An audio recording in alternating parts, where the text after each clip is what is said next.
سلام، امیدوارم حالتون خوب باشه. امروز میخوام این نقاشی زیبا رو که با ورق طلای مایع کشیدم بهتون آموزش بدم. اگه به نقاشی روی سفال علاقه دارید توی کانالم کلی آموزش نقاشی روی سفال دارم که لینکش رو تو قسمت دیسکریپشن همین ویدیو گذاشتم. میتونید برید و ویدیوها رو ببینید. قبل از اینکه شروع کنیم لطفاً برای حمایت از من کانال رو سابسکرایب کنید. اگه این ویدیو رو دوست داشتید لایک کنید، کامنت بذارید که کلی با این کار بهم انرژی میدین. خب منتظر چی هستیم؟ بریم که شروع کنیم. خب دوستان، اولین چیزی که لازم داریم یه بشقاب سفالیه. برای این کار نیازی نیست سطح کار رو سنباده بکشیم چون قراره روی بشقاب بافت ایجاد کنیم.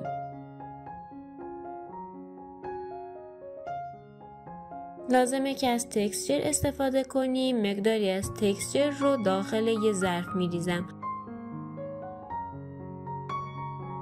و با استفاده از تامپون یا یه تیکه ابر که قبلا نمدارش کردم به صورت ضربه‌ای تکسچر رو روی بشقاب قرار میدم.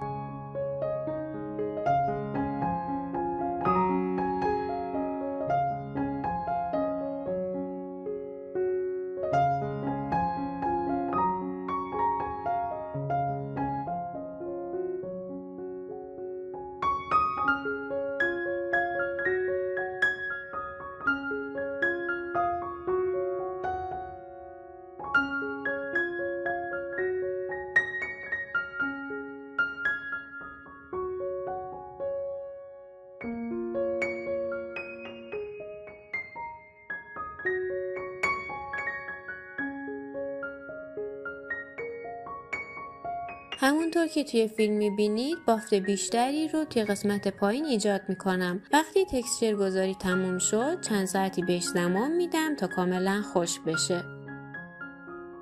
رسیدیم به مرحله رنگ‌آمیزی. از رنگ مشکی آکریلیک استفاده میکنم و کل بشقاب رو رنگ‌آمیزی میکنم.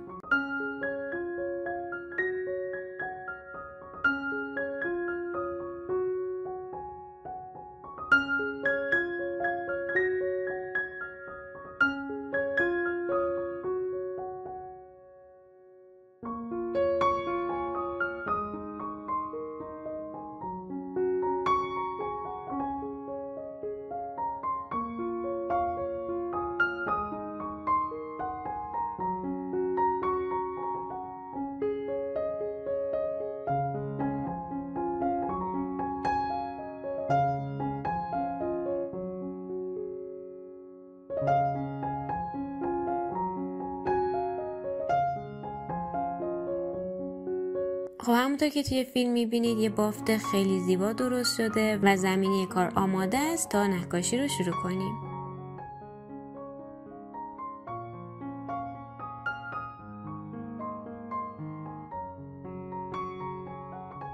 توی این مرحله لازمه که ورق طلای مایع درست کنیم. به لاک الکل و رنگ طلای پودری احتیاج داریم. توی یه ظرف مقداری رنگ طلای پودری میریزیم و بهش لاک الکل اضافه میکنیم و بعد هم میزنیم تا یک محلول یک دست داشته باشیم.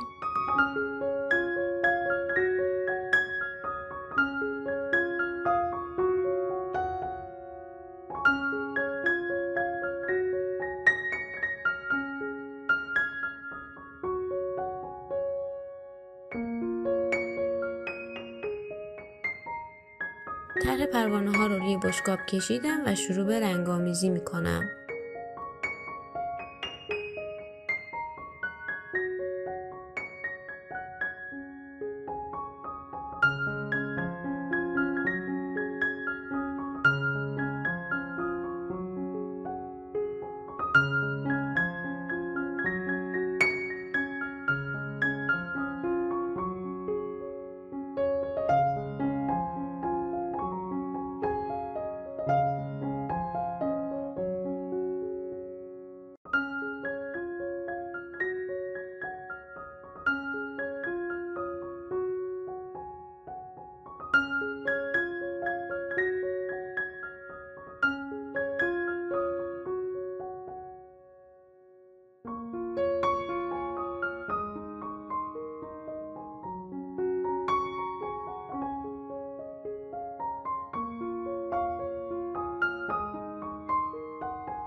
خب دوستان، همونطور که توی تصویر میبینید رنگ‌آمیزی تموم شده. حالا قلم رو آغشته به رنگ میکنم و با مداد یا قلم یا هر چیز دیگه ای ضربه میزنم تا رنگ طلایی روی کار بپاشه. خب اینم از آموزش امروزمون. امیدوارم که خوشتون اومده باشه. تا آموزش دیگه شما رو به خدا میسپارم. خدا نگهدار.